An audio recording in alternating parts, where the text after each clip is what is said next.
This is the Seller Process Podcast, where we talk about the best systems, processes, and SOPs for your Amazon business so that you can regain control of your time, build up your team, and scale your e-com empire.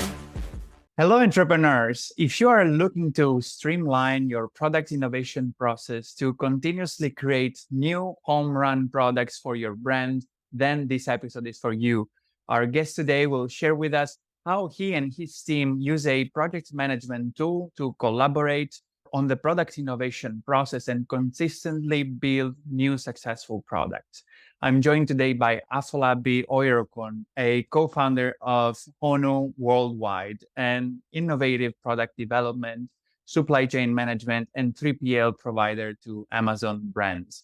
He's behind the successful launches of several multi-million-dollar products on Amazon and other international retail channels. Afolabi owns and has sold a few seven-figure private label brands, and he loves helping people design, develop, and manufacture innovative products. Welcome, Afolabi. How are you doing? I'm good. Thank you, Gianmarco. Thanks for having me on the show. Awesome. Yes. I always follow steps because I do what I preach most of the time. But this time I forgot to ask you to tell me, how should I pronounce your name? Because it was a bit more difficult one. So I hope I made it right. But no, you did really good. Yeah. Okay. Thank you for that. All right. So today we're going to discuss about your product innovation process, but also I'd like to touch a little bit how you use a project management tool to streamline this process and actually collaborate also with your team on that. Before we dive deep, give us a general overview of this product innovation templates that you're using, and then we will dive deep into each step to learn more. Awesome. Thanks. First, I realized that I am not so much a management person. Management really is not my skill. I'm more of a creative person. I'm more of an inventor. I'm more of somebody like a visionary that always comes up with visions of things. But when it comes to management, it's not really my skills. And that explains why I created this tool to help my team when we have customers that have ideas or inventions or some product innovation. It's good for me to lay out all the steps that we're going to take from start to finish so that when somebody comes, they say, "Oh, how long is my project going to take?" You can already tell from our project management dashboard, it's going to take 3 months or it's going to take 6 months. So it's a tool we built. It took us time, several years of experience to build this tool, but it has really helped us to move customers from one phase to the other without me having to babysit anybody, because I just know that I'm not so good in management. So I let the tool do the work for me. I let the tool do the project management for me. I let the tool to manage my team for me instead of me trying to do the management by myself. So we set up a lot of automation. We set up a lot of triggers and deadlines and stuff. So the tool just does the babysitting, and it does help us with walking through the flow of the start of a product innovation till the time the product actually becomes, till the time the idea actually becomes a full product. Nice. Okay, that's cool. And actually, your, let's say, laziness into the working on the management side, it's actually reflected into what is the best practice for managing a project, which is using a project management tool. I think you're using Monday as a project management tool, right? Yes. Okay. What are the steps? What are the steps that are part of this process? So first, we have our customer setup. That's our first step. Customers reach out to us from different channels, and then we set them up. With the customer setup, it includes all the meetings, all the initial meetings we're going to have with the customers. We're going to sign an NDA with the customer. We're going to have a lot of customer questionnaire. We're going to define the project specifications so that us and the customers, we can be on the same page. We can have the same expectation. of the project. And then we move to the project activation, which is we will present a proposal to the customer and say, okay, this project is going to cost this much. These are all the places we're going to spend money on this project. This is the whole team that is going to work on this project. This is in our team. This guy is doing this part. This guy is doing that part. We will explain the phase-by-phase plan of this project so that the customer can have the good expectation of what we're about to get into, so that there will not be surprises. Because in the past experience, some customers will say, well, I didn't know it was going to take that long. I didn't know my project was going to cost that much. Through experience, we have developed this model and it works really well. So project activation is the next step. It's number 2. And then number 3, then we go into the design, which is the fun part. So the goal is to bring what's in the head and the mind of the customer. I know some of them have ideas, they have inventions, but they don't know how to describe it, and they don't know how to sketch. They don't know how to really tell you what they're thinking or what's in their mind. So in the design phase, we help them to bring it out. We say, okay, what do you want this product to do? What do you envision? So the design phase will help us bring it out into conceptualization.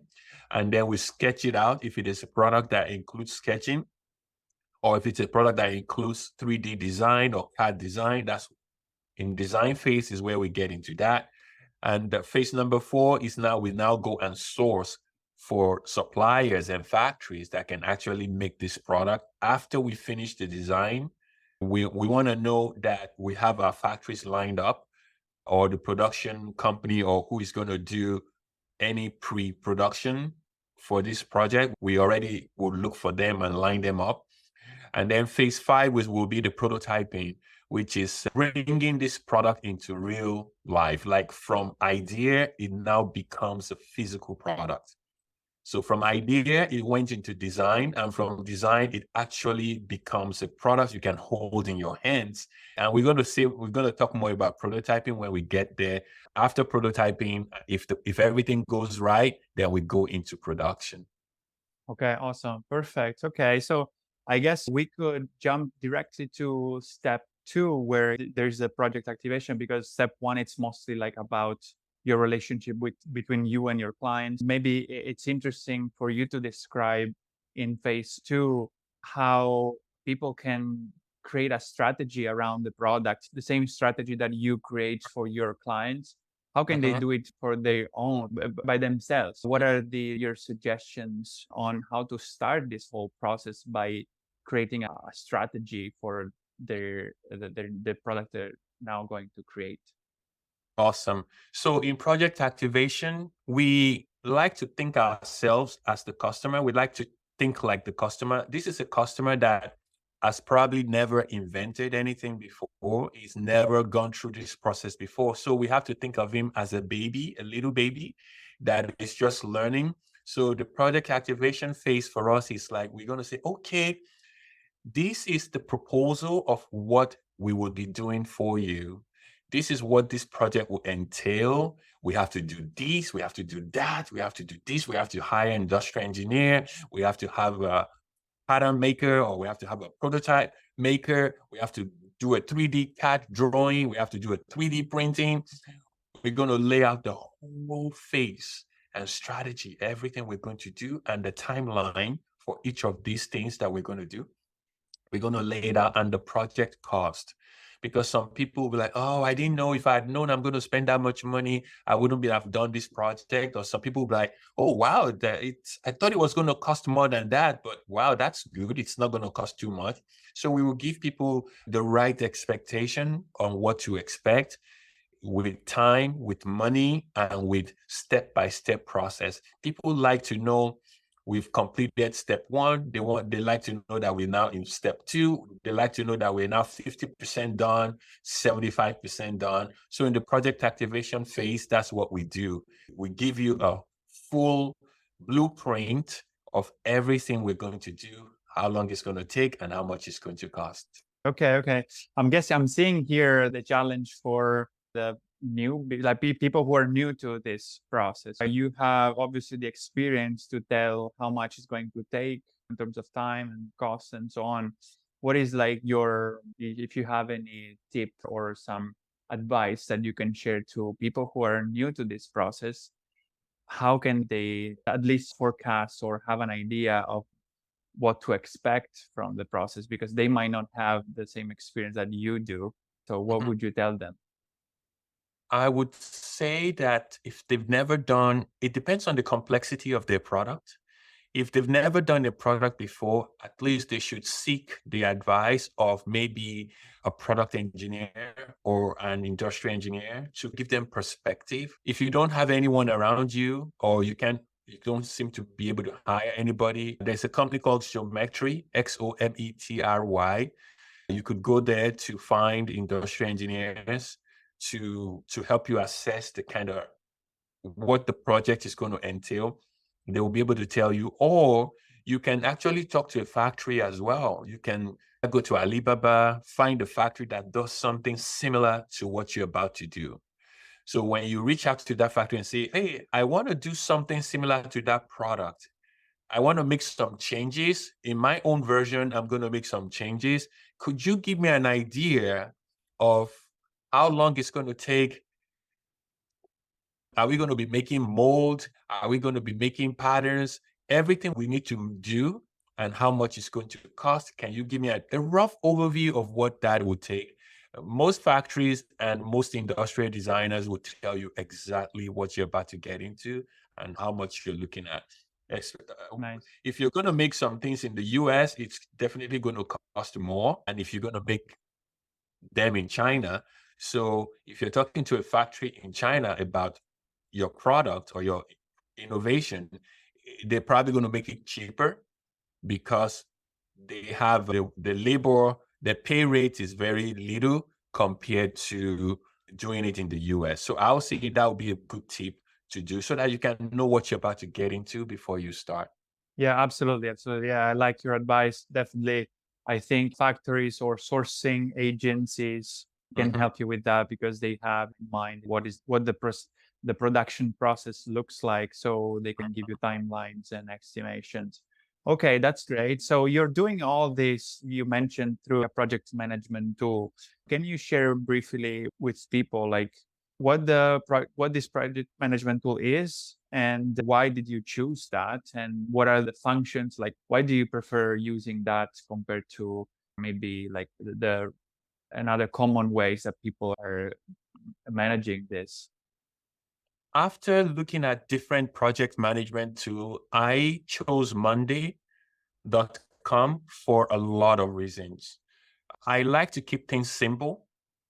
I like to look at a software or an app and don't need any training. I like an app to be very intuitive, that I can just click around and know exactly what I'm doing. Because sometimes I'm lazy to go read manuals. I don't want to be using apps that I have to be reading manuals to know what's in it. I want to look at the screen and know exactly what I'm doing without anybody having to teach me. So Monday.com checked every point for me. It's very simple to use for me. It's so simple. Maybe a second or third grader, little kid can use it. I love it. And another thing I like about it is the activation. It has very good activation, triggers, and automation inside it. It has very good automation. I also like the fact that I can have many guests.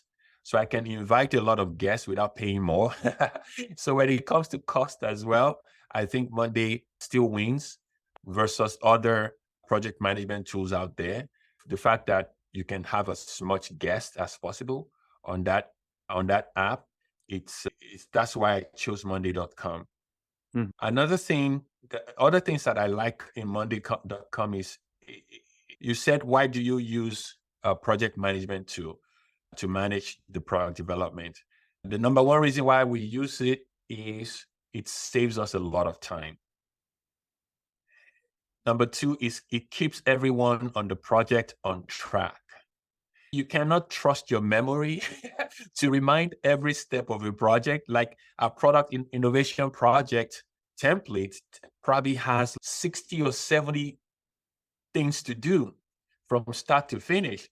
I cannot trust my memory to remember every step. I cannot trust that my team will remember what's next because they're not engineers. They're not all technical people. So for us to all have a perfect guide, a perfect virtual guide that is guiding us along the process, the Monday app really helps us to keep us on track. It keeps things organized and it keeps everyone accountable because we have milestones, we have reminders, we have deadlines. Like if there is a task somebody's supposed to do and they don't do it in 2 days, the system triggers a reminder.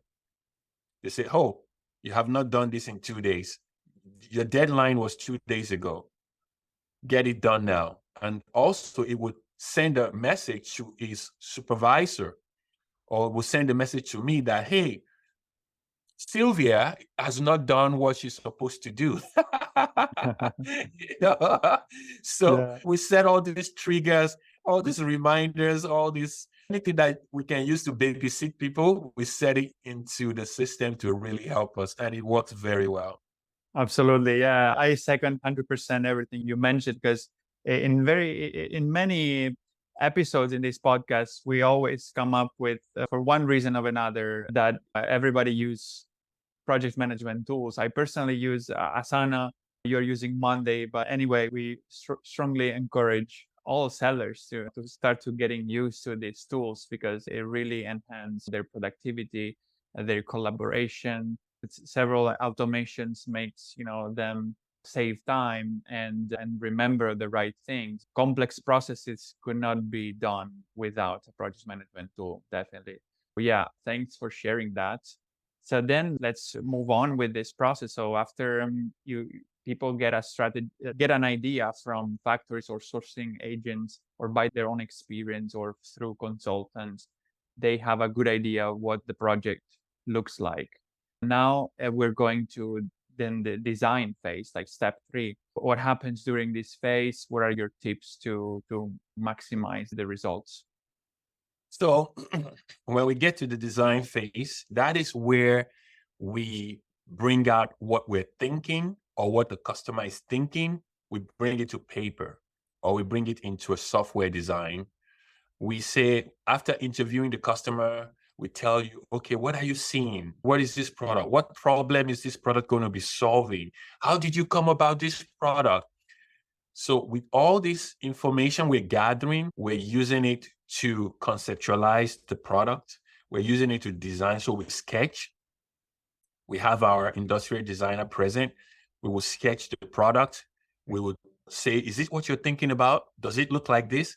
Oh, does it look like this other product? You say, yeah, I like that part of the... Okay, so we can now borrow different elements of other products that are existing. We can borrow it into this new product that this customer has. We will now put it into design. We do CAD design. We look at all the functions, all the things we want this product to do. Some ideas, when people come to us with ideas, some of their ideas cannot be produced, cannot be manufactured because they're just not real. So it's our goal to make it real. It's our goal to say, we cannot make a cup that floats by itself. We cannot make a cup that will stand up by itself and pour the coffee in your mouth, but we can make it this way or we can make it that way. So we bring them to real life. We bring these customers to real life situation and say, this is what we feel that your product can do. In reality, this is what this product can do. This is how we can design it. We have to design it to be moldable. We have to design it to be manufacturable. We have to design it to be sleek. We have to design it to be appealing. We have to design it to have a broader audience, broader look, so that you don't launch and not have any sales. Many people come to us with ideas that will never have any sale. It will fail. We train them and say, look, if we launch this product, if we launch your idea the way you're thinking, you're not going to make any money. You're going to be broke very soon. Why don't we do it this way? Why don't we make it solve this problem? Why don't we make it do to make sure that it appeals to a lot of people so that when you launch, then you would be able to sell a lot of these products. So you have to think about market when you're designing your product. Don't just design your product because you have some nice idea. You have to think about your market. What market are you getting into, right? You have to make sure you're able to sell this product to people. You have to be able to know that this product will not be dangerous to people. It's not going to be have sharp edges. It's not going to be dangerous to little kids. It's not going to have chemicals that are not good, chemicals that you can't even import into Europe or the US. So we go through all those things with the customers to let them know that your idea is good, but let us modify it a little bit so that you don't get into trouble or so that you can sell a lot of it. Yeah, okay, exactly. So I'm taking notes of some things because I think I want to summarize these parts, people to take home the most important elements that you just shared. First of all, I think knowing your audience, it's one of the most critical parts, right? Because you need to know who are you selling your product to, and you need to create a product that it will appeal that customer avatar. So that's number one. Then actually something interesting you shared, it's that many people have ideas just in their mind, but maybe they're not feasible like in the physical world. So they're not actually doable because of some constraints about laws of physics. So I would say a good suggestion is to people to obviously talk with experts like you, or even from the factory, understand what is the production process so that they know what's possible and what's not possible, right? And the last piece, it's also very important, is that looking for compliance, right? People maybe create a product and they don't even think that product needs to meet some requirements in terms of compliance and local laws in the country where they're going to sell it. They will have a product that is not compliant, and it might take a lot of time and effort and money to adjust it to make it compliant. Correct. So yeah, this is what I learned from this. Okay, cool. Let's move to step 4. It's sourcing, and then step 5 is prototyping. So I think this might be linked. So what is what this process looks like, and if you have any tips to share. When we get to sourcing, we want to find the factory or supplier that can do each part of the project. This is where we decide, do you want made in the US? Do you want made in the UK? Will made in the US boost the acceptance of your product, or you don't mind making it in China? We have to talk about IP protection. Know that if you want to make it in China, then you have to protect your design as much as possible. Do you have any patent? Do you have any copyright that you with the UK, European authorities, US authorities to protect? Because once we start sourcing the product in China, then your intellectual property is out there, and some factory worker can take a look at it and sell it to another factory. So we want to let people know that please try to find a way to protect your product first before we get into sourcing, because now we're talking to factories that can make this kind of products. Yes, we will sign agreements with the factories, but in reality, most of these factories will not honor your agreement, your NDA agreement. Most of them may not honor it unless you're a big company like 3M, like Apple, that you have a lot of money to fight the factories. We would advise you to first take care of your IP protection. And then now we will start talking to factories and start interviewing different factories to see which one would be the best fit. We will get a lot of samples from these factories, look at the quality of the samples. If we already have a factory that we are comfortable with, that we use all the time, we know them, that they do really good work, we will choose them first because we have good relationships with them.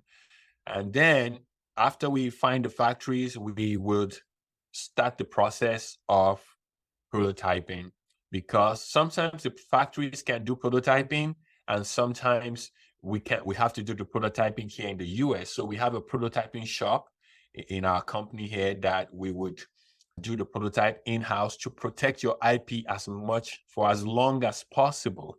So as much as we can cover it up and do everything in-house, we try to do it in-house, do 3D printing, do molding, fabrication, everything. We try to do it right here in-house in our facility. And when it comes to production, that's when we will expose it out to maybe a Chinese factory or Thailand or whatever. But that's much about the sourcing. And I know it cuts into prototyping, but sourcing is completely different from prototyping.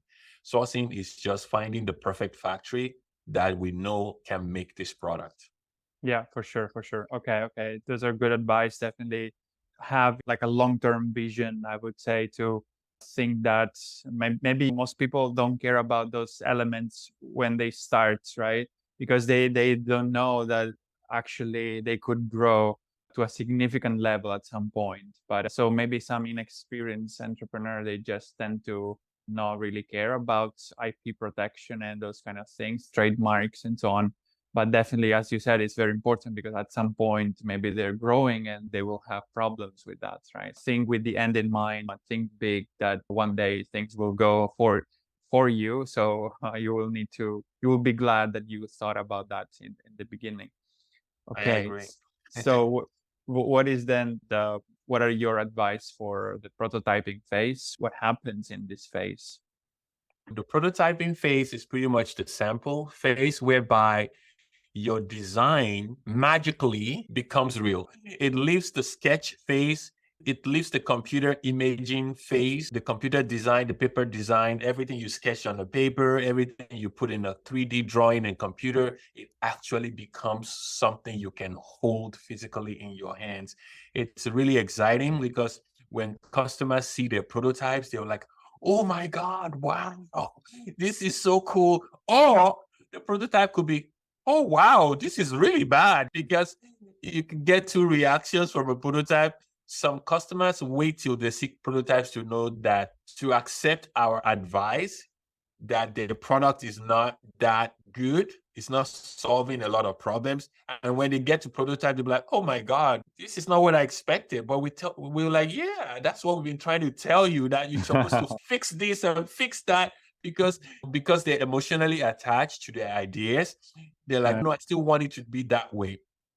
And then you do the prototype, they're like, oh gosh, this is not too good. We're like, yeah, we're trying to warn you. We told you this is not going to work out like that. And then we have so many people that are like, oh, this is so cool to be able to hold your prototype in your hands and test it and actually do a market test with your prototype. Because the prototype looks exactly as your real product will look. So we have a lot of customers, they would actually go on Kickstarter with their prototype, Indiegogo. They will do a test market with their prototype to see what kind of demand the product will have. They do a pick food, they do so many tests. And once they get back the result, they're like, oh, it looks like there's a strong demand for this product. I was able to get a pre-order.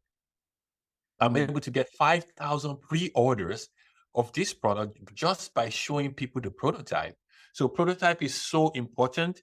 It helps us to see all the flaws in a product so that we can go back to the drawing board and redesign again. So prototype is good in the sense that it just helps you, it saves you time, it saves you a lot of headaches and losses that may happen to you in the future. If we do a prototype and it doesn't work out or it's not accurate, it's just for us to go back and redo it, fix all the problems that we see in it, and do another prototype. And some prototypes may be perfect the first time we make them. So we always tell our customers, don't be scared, don't be worried.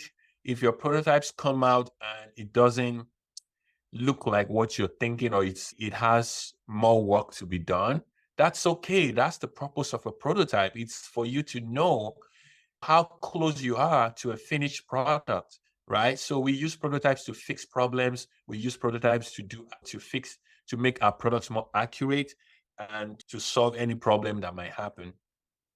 Yes, that's very interesting. And again, I would suggest to any people who are in the production phase, in the when they're creating new products, sometimes people neglect this phase and they maybe go directly to mass production. But sometimes people accept kind of a half-baked sample. That's very common. Like the factory will tell them, this will look in the mass production will look like you are saying, but this is our sample, current sample, right? So this is very common, I think. And so you should always push to get the actual final sample that will look exactly the same as the one that you will do for mass production. All right. So that's, yeah. Okay, good. So I think we covered everything in this process. It's obviously a very complex process. So people may have a better understanding now, but still it's going to be like very complex for them to go for it, especially when they're planning to launch like a unique, very innovative product. If it's something already existing, probably they can get by just through contacting factories and putting their label on an existing product. But what you're talking about is like more breakthrough or radical innovations, like new products that needs like a new project to be created. So how can people find you if they would like your help, if they want to learn more about what you do?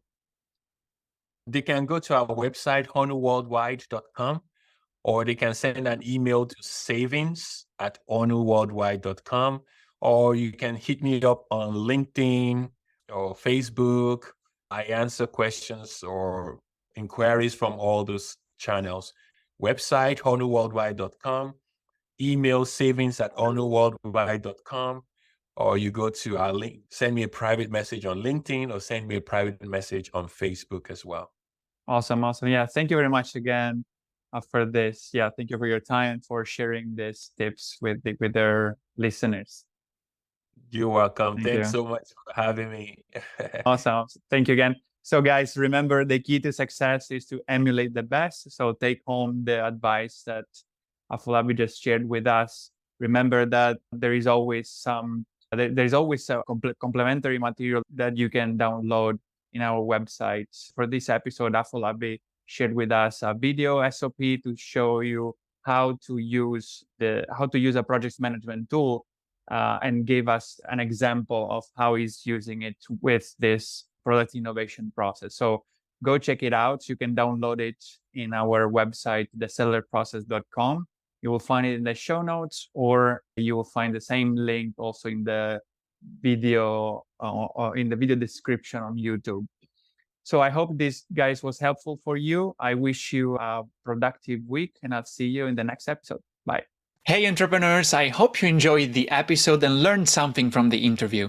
If you're serious about creating systems for your business, automating processes and building up your team so that you can transfer the tedious daily tasks in order to focus on more high-level strategic tasks and work on your business and not in your business, I've created a guide for Amazon sellers named Capturing Systems and Creating SOPs that you can find at thesellerprocess.com/systems ebook, where you will learn how to leverage systems and SOPs in your Amazon business so that you can accomplish more by working less, optimize your time, automate and delegate tasks, and reap the benefits of being a true business owner and not simply an operator in your own business.